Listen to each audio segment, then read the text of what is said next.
I didn't cut people off because I was confident or healed.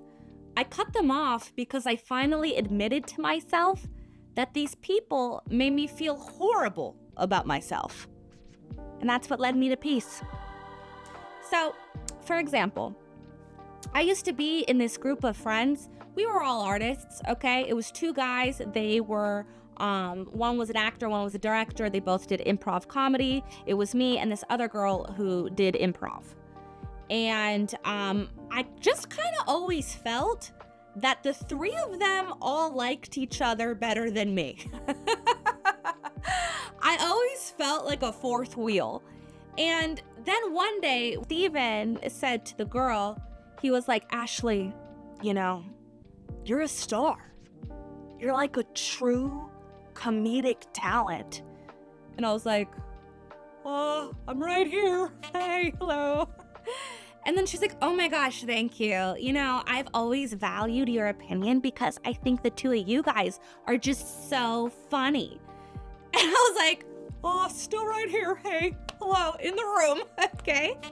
At that point in time, I was the only one who was performing in comedy shows and actually making money on my art. But, you know, screw me. All right, what do I know about anything? And like, there was always these kind of like nuanced conversations where it just kind of felt like they didn't even really value that I was there or in the room with them. So when I had my last round of health issues, I took time to reflect and I realized none of these people valued me.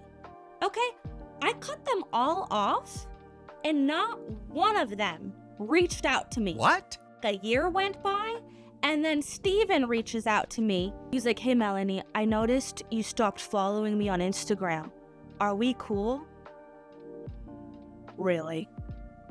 I was like, no, we are not cool. And the fact that it took you this long to reach out to me is insulting. The only reason you reached out is because you noticed you lost an Instagram follower? Like, get the hell out of here. It's so stinking LA, as if you're so goddamn famous yourself. Anyways, that's when it hit me. These people, they didn't miss me. They missed having access to me. Because when you're a people pleaser, you're in these relationships where people don't actually value you, but they do value how you make them feel. You see, I was always around laughing at everybody's jokes, complimenting them, kind of making my schedule, you know, bend to everybody else's schedule. I was like this unlimited, you know, emotional support blanket for everyone. And that's why they treated me like less than human, because I was just their emotional support blanket. And that's what you realize, is that some people in your life, it's not like they value you as a person, they value how you make them feel. But what are they giving back to you? That is the question you have to ask yourself. So, I cut all of these people off. And I'll be honest, like, I did feel wobbly, you know, when I did that. You know, I cut them off and I felt like, you know, am I just making myself lonelier? You know, and it does get a little weird when you start to spend a lot of time alone. And I'm not, you know, suggesting that you should become castaway and just go on an island by yourself and talk to a volleyball. But I am saying that sometimes you need to cut people off to learn how to feel comfortable spending time alone and appreciating yourself. And that's what I did. And as I appreciated myself, like naturally and organically, I started attracting new people who treated me well naturally and organically. And I didn't have to vie for their attention, you know, or earn, you know, their friendship. It was just naturally there. Sometimes we seek to be close to people for different reasons. Like in LA, a lot of people seek friendships because they think that it will help their career in some way or shape or form. Or, you know, sometimes even being a girl, I'll notice a girl dresses well and I'm like, oh, she's a baddie, I'm a baddie, we should be friends.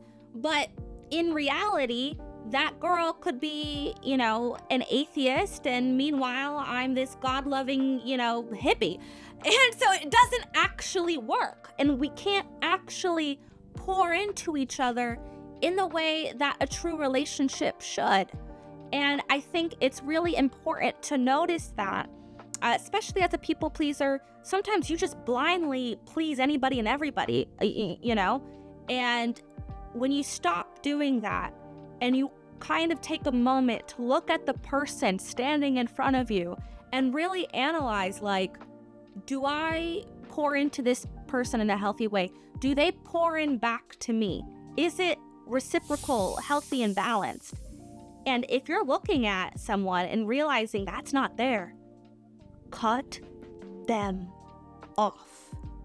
You deserve better, and you can attract better, but you have to be better to yourself first. I say this all to say, I know none of this is easy. It feels really weird in the beginning, and a part of you is going to want to reach back to your phone and text them, or, follow them on social media, and you're gonna want to go back to the old. But I'm telling you, 3 to 6 months of loneliness is better than a lifetime of disrespect. So if you're a people pleaser and you struggle with saying no to people who don't serve you, please grab my link below. It's a free guide, and it helps you say no with grace.